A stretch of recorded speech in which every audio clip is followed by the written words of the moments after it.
Welcome all to this morning session of World in 2 Minutes, your doorway to all the news from around the world that you need to know. Here are your top stories. Liberia announced Monday that it would soon receive doses of an experimental Ebola drug and give it to 2 sick doctors. This would make them the first Africans to receive some of the scare treatment in a spiraling outbreak. The US government confirmed that it had put Liberian officials in touch with the maker of ZMapp and referred additional questions to MAP Biopharmaceutical Inc. In a statement, the California-based company said that in responding to a request from an unidentified West African country, it had run out of its supply of the treatment.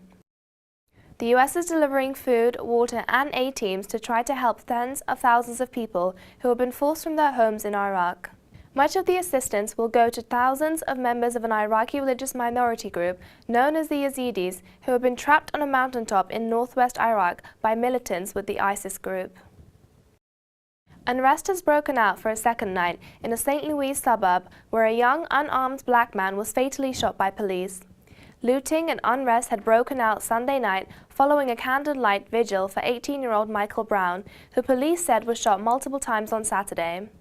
He was being confronted by an officer in Ferguson, a suburb of 21,000 that's nearly 70% black. St. Louis authorities in Ferguson used tear gas and rubber bullets to try to disperse a large crowd Monday night that had gathered at the site of a burned-out convenience store damaged a night earlier, where many businessmen in an area were looted.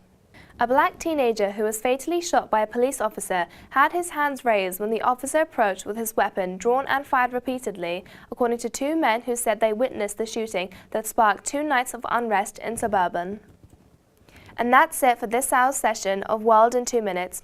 You can check back with us at trtworld.com once every 2 hours to catch up on top of the stories you need the most.